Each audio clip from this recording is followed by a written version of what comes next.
teach the basics. Lifting 135 is nothing like lifting 225, is nothing like lifting 315, is nothing like lifting 500 pounds, right? But we don't want to stop the progress train here. We want to just keep going, get the numbers faster, get bigger numbers faster. But the thing that they do differently in Russia and China, again, is they reteach the basics, because what matters most is the form, not the weight. Proper form will carry you higher over a longer period of time rather than just getting stronger quicker. This was a very cool thing to watch. So that's Coach Zipa in the background, a very highly respected national level coach. A few other coaches, Olympic level. So I don't know this guy's name, I'm sorry. I'm so racist. But anyways, we watched him. I think that's a 308. That's 308 on the bar, or 140 keys. It took him an hour. He was training with it, warming up, training with it for about an hour. Coach was watching him.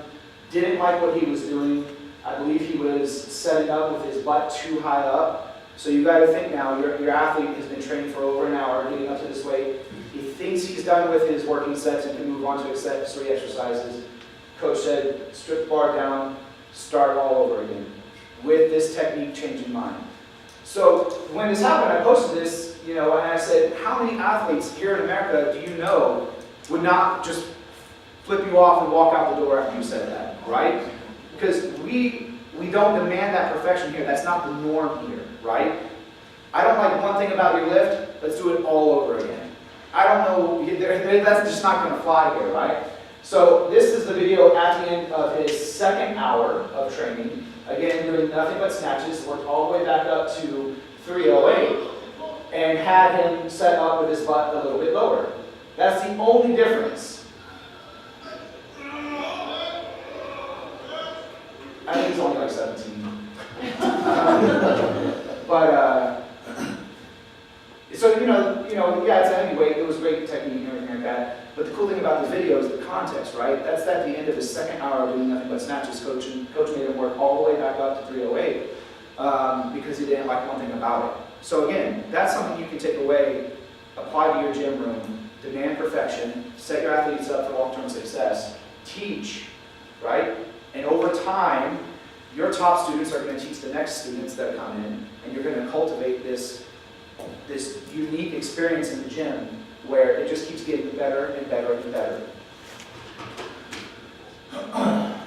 Let's see, where am I at? 11 o'clock. So let's see, let's just go through some of these pictures here. Maybe some things will stand out, but into context. Pictures are always fun to look at. So that was my laundry room in China. I had to squat and shower and wash my clothes by hand and hang them out to dry. It was fun. Here's the weight room that we trained at. Again, very basic training equipment. They use tons of kettlebells, very basic equipment, very shitty looking.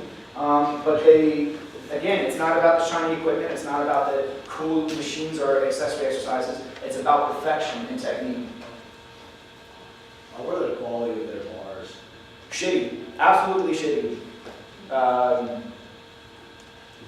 But their reason, so when we got to China, all of us that were there for we were part of the group, we were warming up with the bars, and we would put the bars down and everything, but their athletes would come in and just drop the empty bar on the floor, and they were like, but they don't care. The bars are meant to be used and abused. It's just a piece of material. In Russia, it's a little bit different. They have a culture about bars. You're not supposed to step over a bar because the bar is a living entity that, very Russian.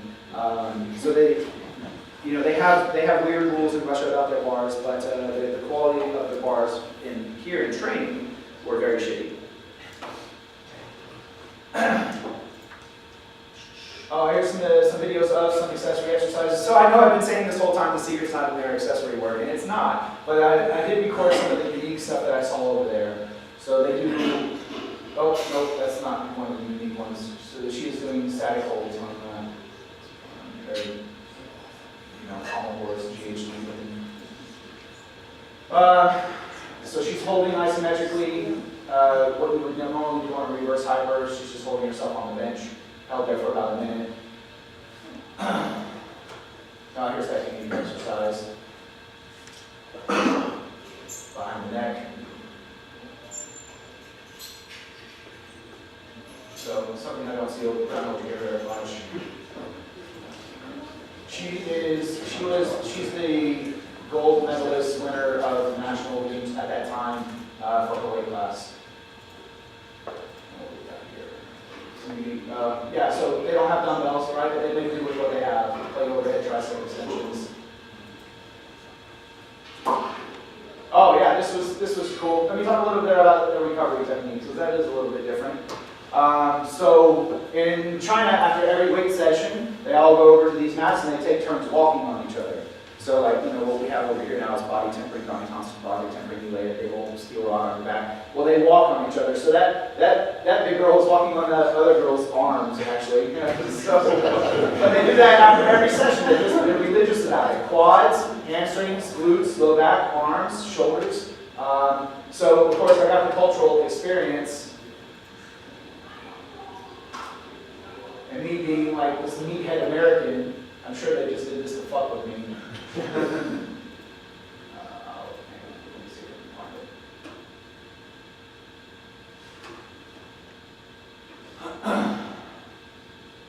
Yeah, there they go. They put their heaviest heavyweight on me. And again, I'm sure they were just trying to get me to tap out. So I'm in extreme pain there, but I'm not showing it in the face. They're all laughing. Who's that guy away? Fuck. He's definitely got to be close to 3. Close to 3, right? So after every session, they do that over there. And it's true, in Russia, after every session, they do alternating balls, cold pool, and saunas. And I found that to work amazing. So I know we're all over here, we're always asking, does it really work? Does it really work? What does the research say? Well, I didn't have any internet over there. I just did it, right? And it worked really good. I'm not sure if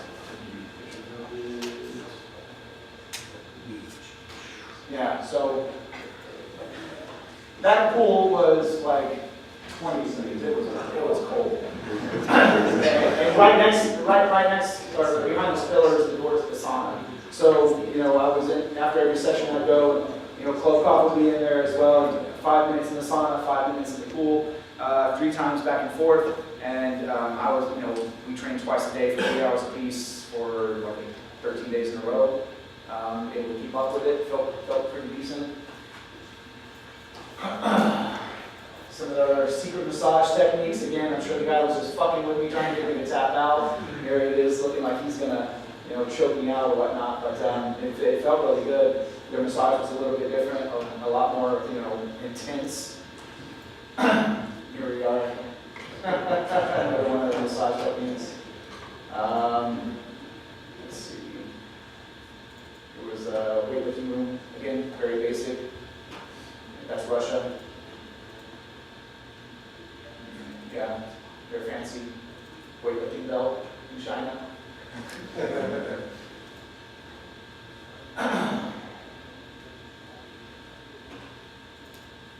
So here's the reverse of what the other girl was doing. Static holds, 50 kilos on her belly. Yeah.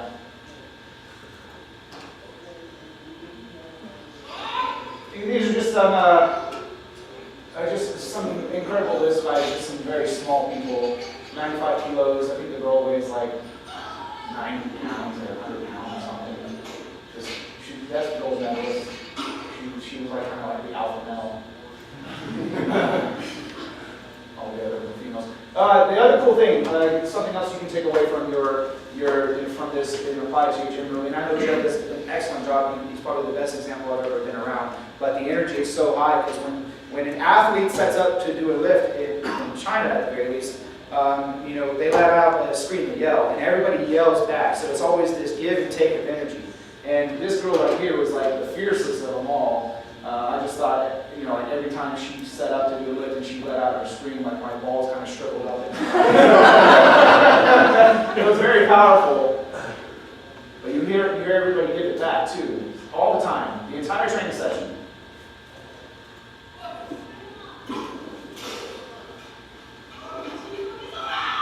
Ooh. Yeah, this video does no justice. That's pretty good. So right there, they kind of rescinded a little bit. But the entire training session, everybody, all the 20-something athletes just screaming back and forth, back and forth. Really, really good. But again, if somebody did a lift and it looked ugly, no screaming, very bad, right? So that kind of is weighing on them. Again, cultivating that culture of perfection. And let's see. This is probably the most impressive thing I saw. This is like over 3 times body weight. She got some bandage switches from Ace Hardware on her knees.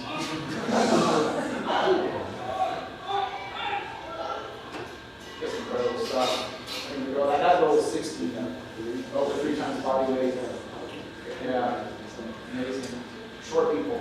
Some of the equipment in Russia, the super duty. Their benches were wrapped in carpet, hotel carpet. But again, Andrei Milanachev, fancy leg press, fancy incline press, again, we're all wrapped in carpet. This was just a funny video, just to wrap up my presentation. So the floors in this gym, MAI gym where Andre trains, all hardwood. Not very good for benching. So he's got himself a little gym bitch that holds his feet in place and stands at parade rest whenever he benches. So he doesn't even say anything, he just sets up and this little guy hurries over.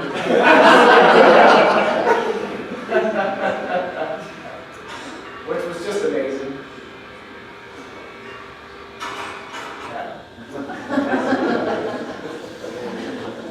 Yeah, so those are all the pictures. Yeah. Okay. I think that's everything. Let me check real quick.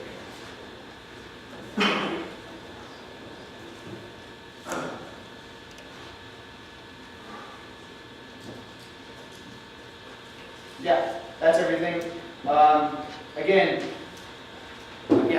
questions, right? Yeah. Oh, hang on one second. So again, I think the main thing I wanted to emphasize here, right, is don't fall for this internet bullshit where I've got this secret Russian Soviet training system to sell you. I've got this Chinese method all figured out. Here are the sets and reps. It's bullshit. That's not it, right? The secret sauce is the culture in their gyms. Demand perfection, high energy, teach along the way. Create this long-term success building up where your athletes teach your athletes. They know what they're teaching, right? That's the secret to their success. And I would highly, highly recommend that you go and travel and experience these cultures in these gyms around the world. Just to get the experience. Again, you hear it all the time from things like Westside Barbell here in the States. I had an experience here watching Jed train his athletes that's stood with me. Since then, go and travel. That's the secret. The environment is the secret. So now questions. I heard you do a talk about the nutrition when you were, I don't know if it was China or Russia, about the food that you ate and the options that you had, and kind of your take on that versus America. Okay, it's a little different from everything I just talked about, but I'll try to summarize it really quickly. When I was in Russia training with Klokov, we didn't have a choice of food. It was like you went to a cafeteria and the food that was there was all you had access to. And we weren't in a city. We were in some like godforsaken place where they could have killed us all and nobody would ever found out. So it dawned on me about a weekend, nobody was complaining about the food. And everybody was surviving the training, even though it was very brutal. And they were all growing, the lists were improving. And I realized, and I wrote an article that said socialism or communism is the best diet. And all I meant by that was that here in America we have too many choices. And these choices hinder our ability to be satisfied with our choices. It's the Schwartz paradox. There's a book about it. It's a famous psychological idea. But again, the thing on that nutrition article you're talking about was just the fact that identify very few choices that work, stick with them, ignore everything else. You'll be much satisfied with your progress over time. Choices are a hindrance. Sorry, I don't know if I did a good job summarizing that. You have to talk about it a lot more. But the article is on my website, 5ringbarbell.com. Communism is the best diet. Try to explain it more. Did you have something specific? No, I just think it was a very interesting read. I think it's something that if people just jot that note down at a later time to go read that article, because Yeah.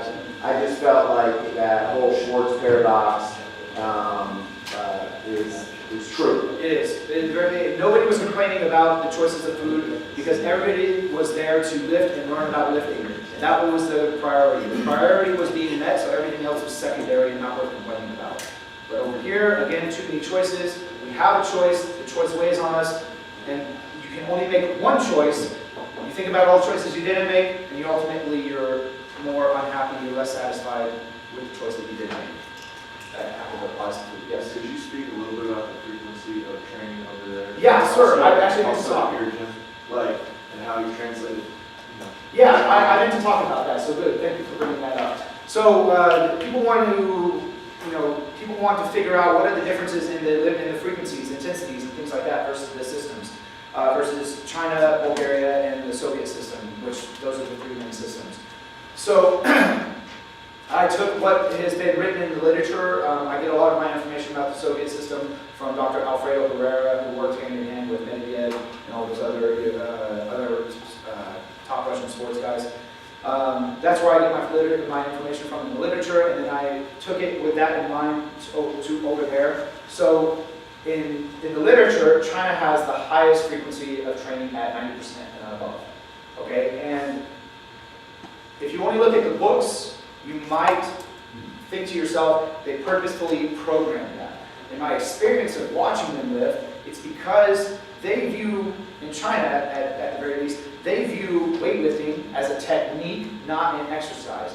Here we view it as an exercise. We view a clean and jerk the same way we view a deadlift or a squat. So if I asked you to do 90% Monday, 92% Tuesday, 89% Wednesday, 95% Thursday, you would look at the program and already be in like, adrenal failure, fatigue, or whatever, and shit yourself. But for them, it's a lot different because if I asked you, if I turned right around and asked you, Monday, I want you to sprint at 90% effort. Tuesday, I want you to sprint at 92% effort. Monday, sprint at 89% effort. You go, yeah, I can do that. That's not 100%. That's not all out. I can do that technique over and over again at that high intensity. So again, starting very, very young, they train these people to view the snatch and the clean and jerk as a technique. It's a display of strength, but it's not strength itself. And I know it sounds kind of odd, like maybe that doesn't make a big difference, but I believe that it does because the way they do their working sets is in China, they work up to the weight for that movement that challenges them. So on Monday, you might not be challenged in perfecting your technique until you reach 89%, right? If I write down on paper, you are to train this lift at 80%, 2 sets of 3, you might not get anything out of it that day because you're operating at a much higher level that day. So training at 80% for you in a technical area, you're training at like 60, 50%. You're not really doing anything to make progress on your CNS, the part of your system that learns technique. But for them, they give them the movement, they give them the number of working sets that they want once they reach that challenging weight, and then that's when they start counting their working sets. So if you take that idea and you then log what they do in their workouts and look at it in hindsight, you find that they're training at very high intensities very often, right? Like it's a sort of self-regulation training system that they do over there. So like VBT, we do it here, right? Velocity-based training. For them, it's technique. When the coach sees that the technique is starting to be challenged, that's your weight. You need to perfect your technique at that weight. Does it make sense? Who's first?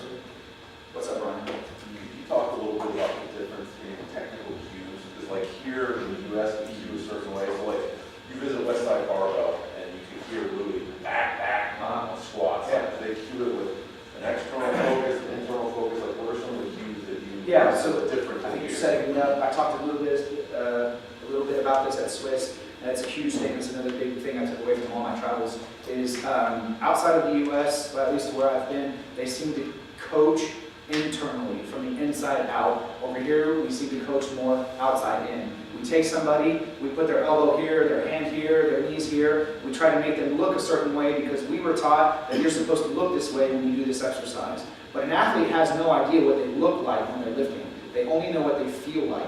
They seem to get that over there in China and Russia. So they only teach, or not, I'm sorry, they teach from the inside out.